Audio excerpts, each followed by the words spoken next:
Hi, and welcome back to another episode of What the Heck Next. My name is Carrie Morrow. I started this podcast because I worked in Hollywood producing movies and TV for 40 years. Then all of a sudden, a couple of years ago, it evaporated. I live by that phrase that says life has a way of changing your plans, the ones you never planned to change. I'm coming to you on Mother's Day. So happy Mother's Day. I hope you all had a wonderful Mother's Day by the time you see this. I am in my new rental property, my new Airbnb. This one is seriously enchanting. So to all the mothers out there, keep your crown up on top of your head because I do.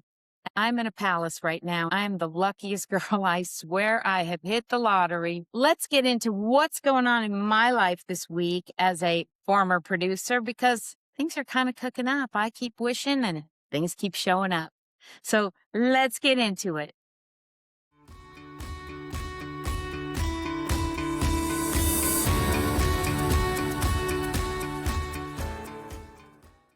Welcome back to What the Heck Next. My name is Carrie Morrow. I spent 40 years of my life producing movies and TV. Now I'm producing my own podcast. I used to have a lot of guests on, but people in Hollywood got tired of talking about what is not happening in this business. Some people are just now affected by it. Some people are long down the road of 2 years and 3 years of no work, no hope, and no anything. Let me tell you what's going on. First of all, it looks different now around me, doesn't it? I have been in the middle of a 3-year insurance claim on the home that I own in Los Angeles that is been stripped down to the studs. There's not a light switch, a toilet, a sink, plumbing, nothing. Nothing left in this house because they found asbestos during a water disaster in April of 2023. Let's talk about where I'm at with that. I don't know what's going on. They're paying for my rental property, but they're not paying to fix my house yet. So I'm just sitting here, and the bids that I've gotten to repair my house say that it could be 6 to 8 months, even up to a year before it's ready for me to move home. So here I am, new rental property. Love it. I am thankful because I'm going to tell you this. I learned a lesson when I went to the South Pacific with my mother for her 90th birthday when she took me and my brother Rob to a private island. And it was such solitude that you were really forced into being in your own head and thinking things that you normally don't think about. And it wasn't depressing and it wasn't ecstatic. It wasn't like going to Club Med, which I've told you is my favorite thing to do with my children. But it was very, very peaceful. The one thing I took from there, I would sit there every day on my little lounge chair and think, what is all this supposed to mean? Like, how did I find myself on the other side of the world, south of the equator? It was just surreal in this mansion celebrating my mother's 90th year. I learned this. The feeling that I had that I was so in touch with daily in that place where I would lay out under the trees. There was no music playing. I didn't need music. I was just quiet.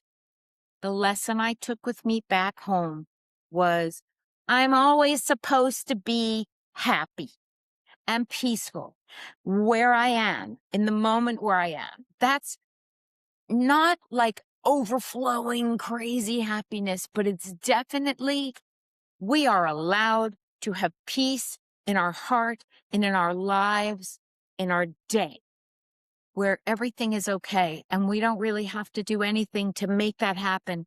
We are just allowed to be that way. I will tell you this. Something about my last rental property, the first place, because I had to get out right away in the fall, I kept saying I felt like I was suffocating in there. And although it was a beautiful house in Sherman Oaks, it had no yard and it had no outdoor space, just a little tiny balcony where I would sit. I was suffocating. And the odd thing, and maybe I'm so affected by sunlight and sun, was that the sun would move over the house, so probably from east to west. By 12 o'clock, it was dark in that house. There was no sunlight. It was oppressive, and something about my entire being felt very uncomfortable there. So if I go back to I'm always supposed to feel comfortable and safe and peaceful, I did not feel it there. So when I went back to the insurance company and said, my son is coming home for this after the season and my mother needs to come join me. She's in New York by herself. I need a one-story house. And that house was up a hill. You could only park one car on this incline like this, and then you would have to climb up like 30 steps up into the house. It was just too much for me. And I got approval to move here. Look at where I am. This is just fairyland for me. I'm literally in awe. The kind man who rented me this house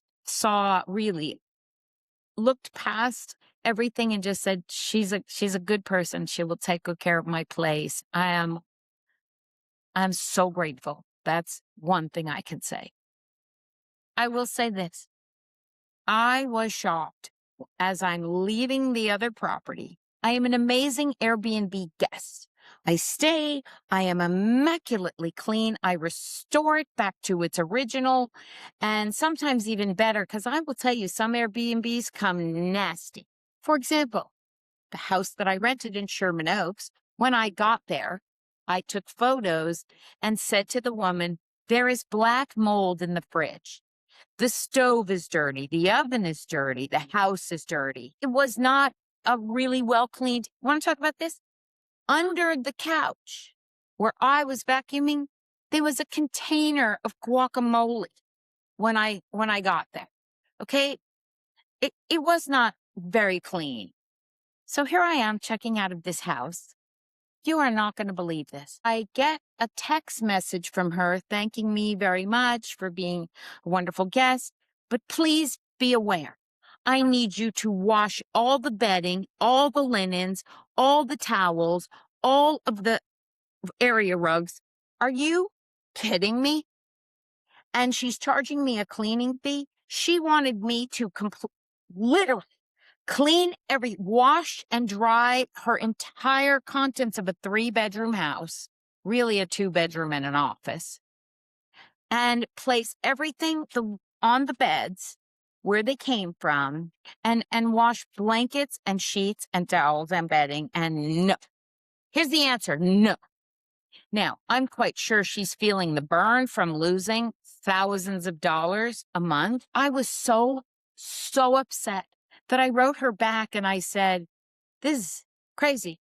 I also followed every instruction in your manual for checkout. I vacuumed, I washed the full house. I posted pictures of how beautiful and clean it was. And she actually said to me, and by the way, make sure you take lots of pictures for your protection. Protection against what? I'm a great Airbnb guest. And I wrote her back and I go, are you joking? I have stayed in Airbnbs in many countries, not just this one. You want me to, what? You want me to wash your entire house? It's not going to happen, dear. She was asking me to do it on Mother's Day. I mean, something went wrong because she was very kind the entire way. There were things like her old piece of garbage television kept breaking. I bought a new remote for it. Like, stop it. This leads me to this. And I said to her, I'll ask Airbnb if that's acceptable, because I was smoking mad. Okay, I was smoking mad. I said, I left an immaculate with washed floors and vacuumed and put everything, and I did all the towels, the linens, and I dried everything. I'm not doing more than that. Okay. And I feel right now, this is going to lead me to my next point. We are living in a gotcha moment. Gotcha. Like, everybody's walking around with a video and they're going to record everything and gotcha. What is going on in this world that everybody's gotcha?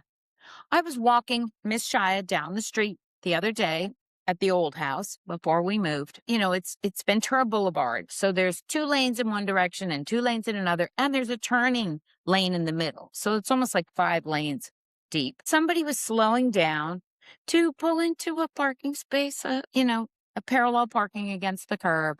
Everybody's slowing down and people are honking and pulling out their cameras like as if there's going to be a car pileup. I thought, oh, look at all these people. They're recording thinking, gotcha. In California, which is a no gotcha state, no fault, okay? No fault accident. But everybody is so quick to catch people doing something screwed up. It's not just the only thing that happened to me this week. So my insurance company, the one that has not fixed my home yet, let's talk about that. April of 2023 is when the claim was filed, and my house is unlivable. It's unlivable. It's uneven, unpeeable. You can't even go in there and pee because there's not even a toilet. The insurance adjuster, who I will say, Miss Angie, has been really decent, and she is about my 14th adjuster. Another whole conversation. She calls me up and she says, hi, I know the asbestos guys disposed of a lot of stuff. So when you have asbestos exposure in your house, they throw away anything porous, mattresses, furniture, anything with a fan, TVs, washers, dryers, and probably there's a bunch of guys like out selling that stuff on the street.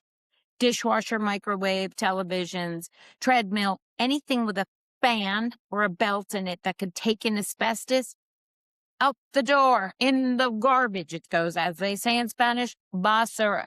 Everything was disposed of. He creates an inventory list of everything that was vominos in my house, which was giant. There were clothes, there was things in my garage, sporting stuff. It was thrown away. He creates an inventory list. So Miss Angie calls and she said, I need that list. Like, I thought he sent it to me. She goes, but I can't find it. I said, oh, well, I'll send it to you.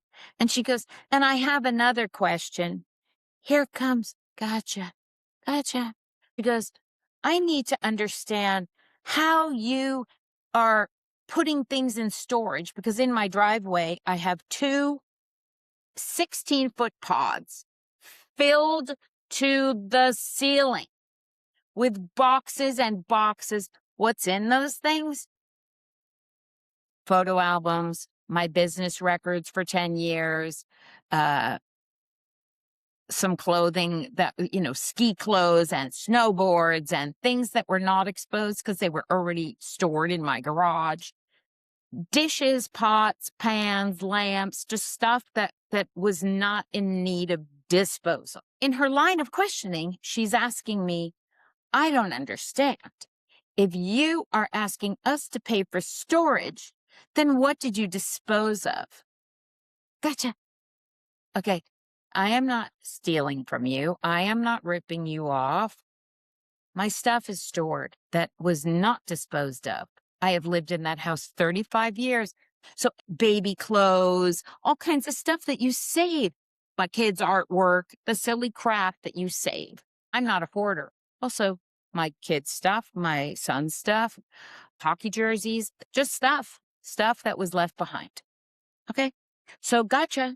I said to her, by the way, instead of me explaining, once again, why don't I invite you to come see it all so you can see for yourself all my stuff that's stored. The stuff he threw away was stuff that I was not allowed to take. I did a budget and the schedule. Now in Hollywood, and I've tried to give you guys insight as to how things work. There is a difference between time elapsed, work hours, and pay hours, how we calculate paycheck.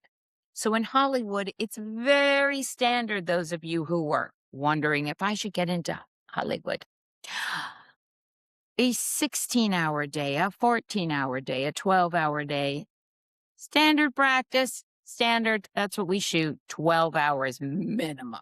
Okay, unless you're Clint Eastwood, he usually can squeeze it into 10 hours. In general, we budget a 12-hour because by the time they take the stuff off the truck and they put stuff back on the truck to get the actors ready, makeup and hair and whatever we have to do, it's 12 hours. So a 12-hour day is 8 hours of straight time, 4 hours of time and a half, or 2 hours of time and a half and 2 hours of double time. Depends on what state you're in. If you're not in California, it's 4 hours of time and a half and 8 hours of straight time. If you're in California, you would do 8 hours of straight time, 2 hours of time and a half, and 2 hours of double time. Why would people need 14 hours? Those people are drivers who have to drive the equipment after we're all finished, or they are the craft service people who have to clean up all the food and pick up all the garbage, return the set back to normal. Sometimes there is what we call a walk away. We walk away from a set, but in general, it's 12 hours. So all those factors have to be in my head to make sure that everybody has enough what they call turnaround time and they are paid for the amount of hours. Plus, we have to take an hour off for lunch and we have to feed everybody or we have to leave them and let them walk away. It's really a moment in time where people assume that other people are doing things incorrectly. And that may be because of social media. What do you think? Do you think it's because of social media? Everybody, A, chimes in with their fine opinions, or B, thinks they know more than you, or you know less than them. I'm not quite sure what it is, but with me, what you see is what you get. There is no mystery. There is no confusion. You can look on my Airbnb recommendations of unthinkable amounts of places I've stayed in the past 5 years, and people saying she's a great guest. I'd have her back anytime. She's welcome here. She's great. She restored everything. She took out the trash. She did everything. Now you're coming to me saying you're the cleaning lady and you're going to do all the linens and all. I mean, are you mad? I'm a great guest. And now I'm a pissed off guest.